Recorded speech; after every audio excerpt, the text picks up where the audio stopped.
sido una entrevista largamente esperada, la de Pedro Sánchez con Alsina. Y como suele ocurrir en estas ocasiones, cuando se convocan tantas expectativas, lo más comentado de la conversación suele ser algo imprevisto.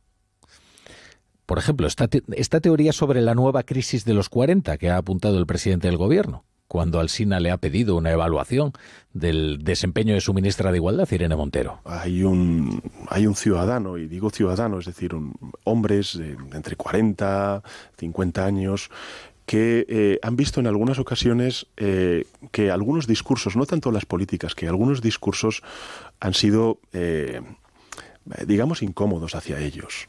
Y creo que eso es un error, porque yo tengo también amigos que, bueno, pues se han sentido en algunas ocasiones incómodos con algunos discursos que se han planteado más de confrontación que de integración. Bueno, y sabemos que Sánchez tiene amigos de mediana edad, de su generación, vamos, que se encuentran incómodos con el retrato que hace de los hombres Irene Montero.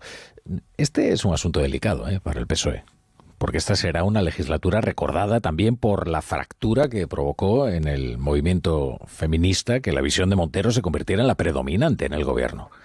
Podemos no consiguió el CNI, como reclamaba Pablo Iglesias, pero consiguió del PSOE la cesión de las competencias de igualdad. Y el resto de la historia es bien conocido. Incluido el error, también reconocido por el presidente del gobierno, de la ley del solo sí es sí. Un error que ha propiciado más de 1.000 rebajas penales a violadores y pederastas. Un error que motivó una contrarreforma con los votos del PP. Un error hoy asumido, pero del que nadie se ha hecho responsable, como es debido en política, porque nadie dimitió por ello y nadie ha sido cesado por ello. Irene Montero es todavía ministra de Igualdad del Reino de España. La verdad es que renegar de Montero, de sus formas y de sus contenidos, se ha convertido casi en un rito de paso preelectoral en la izquierda, casi como un trámite más para la presentación de una candidatura.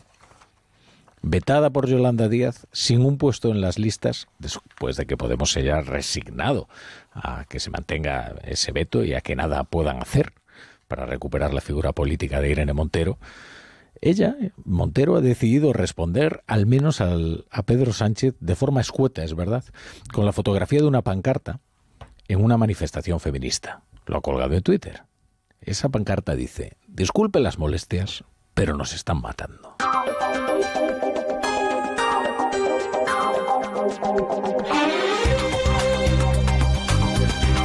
Bienvenidos a La Brújula. Si se incorporan hasta ahora a la sintonía de Onda Cero, si quieren compañía, estaremos por aquí hasta las 11:30, las 10:30 en Canarias, como cada día en horario ininterrumpido. Bueno, ya ven las incomodidades de los amigos de mediana edad del presidente, que están siendo lo más comentado a esta hora de la entrevista que ha marcado la agenda informativa del día de hoy. El reencuentro, 4 años después, al fin ha regresado Pedro Sánchez a los estudios de Onda Cero para someterse a las preguntas de Carlos Alsina. Lo cierto es que, además de un puñado de jugosos titulares, la entrevista ha permitido advertir cuál será el tono de la campaña socialista, que se basará sin duda en desacreditar a los medios críticos, en advertir del peligro de que la ola reaccionaria que surfea Feijóo ponga en riesgo los logros sociales e incluso los logros económicos, y luego en una autovindicación constante que ignora o pretende hacer que ignoremos algunos hechos indiscutibles, como la sociedad estable con Bildu durante toda la legislatura. Es verdad que no fue una de esas entrevistas que empiezan amables, ¿no? O sea, aquí hay varias formas, ¿no?, de tratar con el entrevistado para sacarle los titulares que uno pretende, ¿no? La información jugosa, bueno, una vez que se sienta cómodo y bueno, y en el relajo, ¿no?, de la entrevista, pues al final se le escape la información interesante, ¿no? No, el método de aproximación fue justo el contrario. La verdad es que, bueno, fíjense, una de las primeras preguntas. ¿Y por qué nos ha mentido tanto entonces, presidente? Dígame usted en qué. Y entonces Alsina ha pasado a enumerar algunas de esas mentiras, desde los indultos, prometió que cumplirían íntegra la condena, los condenados del procés, hasta la colonización de las instituciones, el sistema de elección de los jueces. Todo esto es una retahíla más larga, Bueno, tanto que Alsina dijo, bueno, ya, paro. Esto ha permitido conocer también cómo denomina el presidente Sánchez a la mentira siempre que sea la mentira propia. Evidentemente, ha habido cambios de posición que he mantenido en algunos asuntos importantes, pero creo que los resultados, Carlos, están ahí, y creo que afortunadamente en Cataluña hoy sin haberse resuelto del todo, es uno de los principales activos de mi acción de gobierno. Son cambios de posición importantes, como aquel que advino cuando decidió que Bildu sería un socio prioritario en la legislatura, cuando había negado hasta 7 veces en una sola entrevista que fuera a pactar nunca jamás algo con ellos. Hoy, por ejemplo, Pedro Sánchez tenía un interés especial en rebajar la importancia de Bildu como socio del gobierno, y es normal, ¿eh? Este va a ser un empeño sostenido durante toda la campaña, porque es evidente que fue uno de los motivos por los que el divorcio de Pedro Sánchez de la opinión pública se nos aparece hoy como irreparable. Negar la relación privilegiada con Bildu, bueno, supone asumir una nueva contradicción, lo cual ya demuestra hasta qué punto se trata de un empeño muy sincero, porque no le importa al presidente Pedro Sánchez desmontar con ello también otro mantra, que es el de la deslealtad de la oposición. Un acuerdo de gobierno significa tener a ministros o ministras de un partido político en tu gobierno. No lo hay. Un acuerdo de gobierno significa haber firmado un acuerdo de legislatura con esa formación política. No lo hay. Lo que ha habido, efectivamente, son acuerdos puntuales sobre leyes concretas. Pero fíjese, hemos contado con más veces con el Partido Popular a favor de la convalidación de esos reales decretos leyes, en concreto 51, respecto a EH Bildu 48. Claro, es que ambas afirmaciones pueden ser igualmente torticeras, como decíamos antes, porque lo cierto es que a Bildu el gobierno le ha dispensado un trato de socio preferencial, eso es innegable, y hubo negociaciones con sus contrapartidas. Hubo además una indudable proyección nacional con acciones muy concretas, como la presentación de la ley de vivienda. Hombre, nadie puede negar que se ha roto un tabú político durante toda esta legislatura. Es más, que se había exhibido la ruptura de ese tabú como un logro democrático.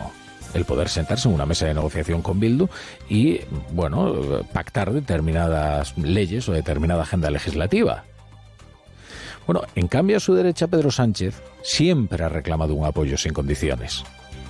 Y lo hacía bajo el chantaje de que si el Partido Popular tumbaba determinadas leyes, determinados decretos, tendría que hacerse cargo de las consecuencias, las nefastas consecuencias derivadas, y que por eso no les permitía la posibilidad de establecer ningún tipo de contrapartida. Oiga, basta ver las sesiones de control, basta ver el tono dispensado a uno y otro portavoz, al Popular y al de Bildu, para entender que la relación desde luego no era la misma, ¿eh? Uno fue un socio, el otro fue un tablón salvavidas, el último refugio de la razón de Estado, pero siempre como parte pasiva, jamás como un interlocutor al que reconocerle la disposición al pacto. Lo cierto es que sobre la deslealtad de la oposición se ha vertido ríos de tinta, de tinta amarga, en los medios afines. Ahora resulta que ha sido un apoyo parlamentario aún más leal que aquel que recibió el trato de su socio prioritario. Bien, hoy, por ejemplo, era una buena ocasión para mostrar gratitud por el hecho de que los populares barceloneses de Daniel Sirera le dieran su apoyo al socialista Jaume Collboni y lo convirtieran en alcalde de Barcelona, nada menos. Aunque ojo que Collboni ahora no descarta en La Vanguardia meter a los comunes en su gabinete consistorial, que ese sería el peor de los desagradecimientos, porque era la única condición que habían puesto los de Sirera para darle el bastón de mando. Que nadie espere que vayamos a dar un paso atrás en la lucha por la igualdad y contra la violencia machista. Y cuando digo ni un paso atrás, me refiero a que ni se me ocurrirá negarla, ni se me ocurrirá hacer leyes que desprotejan a las mujeres y derogar las propias leyes que ha hecho el Partido Popular. Hoy el presidente del Partido Popular, Alberto Núñez Feijóo, ha presentado un decálogo de gobierno, que sería un plan urgente para los 100 primeros días de su mandato en caso de producirse, en caso de que consiga ser investido y en caso de que pueda mudarse al Palacio de la Moncloa tras las elecciones del 23J. Este plan se resume en una fiscalidad más baja, una rebaja de impuestos para las rentas medias y bajas. Ha prometido que iba a revisar todas y cada una de las leyes aprobadas con el apoyo de Bildu. Eso supone que en su afán derogatorio no se va a quedar en aquellas leyes especificadas aquí mismo en este estudio, también en una entrevista con Carlos Alsina, sino que también va a ir más allá, ¿no? Como por ejemplo con la ley de vivienda. También ese plan contempla devolver al Código Penal el delito de la sedición, con sus penas correspondientes, y una nueva ley orgánica del Poder Judicial, para que los jueces tengan más peso decisorio en la elección de su órgano de gobierno. Esto era algo que ya había prometido un antecesor suyo del Partido Popular, que era Mariano Rajoy, y al final el plan que presentó Gallardón como ministro de Justicia terminó en un cajón. Esperemos que en este caso este afán reformista y que pretende incidir en la separación de poderes no se quede en una legislación interruptus. Bien, una vez constituidos, bueno, luego escuchaban ustedes también el compromiso de que no va a dar un paso atrás en la protección de las mujeres víctimas de la violencia machista. Claro, esto tiene su contexto, son las negociaciones con Vox. Y, en fin, para conformar los ayuntamientos, y ahora viene lo más difícil, que es el resto de las asambleas regionales, después de que se haya suscrito el pacto en Valencia, que lo ha dificultado todo, porque las negociaciones ahora han elevado la puja. Una vez constituidos los ayuntamientos, continúan esas negociaciones para la formación de los gobiernos regionales, y como anunciábamos, la rapidez y generosidad del acuerdo de Vox con Vox en Valencia ha elevado la puja. Vamos, que Vox no renuncia a entrar ni en el gobierno de Murcia, ni en el gobierno de Baleares, ni tampoco en el gobierno de Extremadura. El problema no es únicamente la onerosa negociación valenciana para Alberto Núñez Feijóo. Es que además algo está ocurriendo en Vox, y algo ha ocurrido ya en Vox, y es palpable en sus listas electorales. Han sido relegados algunos perfiles más centrados en lo económico, gente de un perfil más posibilista, y parece que del proceso de elaboración de las listas ha resultado victorioso el sector más duro, el antiglobalista, el proteccionista, el más delirante de Buxadé, el más lepenista. Bueno, basta ver cómo ha arrancado la campaña, con un cartelón en el centro de Madrid que no se lo va a poner nada fácil a Alberto Núñez Feijóo para vender a la opinión pública esos pactos. En Extremadura, Vox ya ha rechazado la propuesta remitida por María Guardiola, que le ofrece la presidencia de la Asamblea Regional. Ellos quieren entrar en el Ejecutivo, de manera que es probable que se opongan a la primera sesión a la que Guardiola se presente para ser investida. El documento que ha presentado el PP de Extremadura propone toda una serie de puntos de apoyo a la agricultura, enfatiza determinadas cuestiones en las que pudieran estar de acuerdo ambas formaciones. Sin embargo, un acuerdo de legislatura no es suficiente. Ellos reclaman un acuerdo de gobierno. Piden una cuota en aplicación del algoritmo Carlos Mazón, algo similar a lo que han conseguido en la Comunidad Valenciana. Así que veremos si llegan a la repetición de elecciones o una de las partes cedantes. Lo mismo en Murcia, donde López Miras solo está a 2 escaños de la mayoría absoluta. Tenemos que dialogar y llegar a acuerdos, porque es cierto que faltan 2 diputados para la mayoría absoluta, pero creo que estamos legitimados para poder pedir ese gobierno del Partido Popular, por supuesto, basado en acuerdos.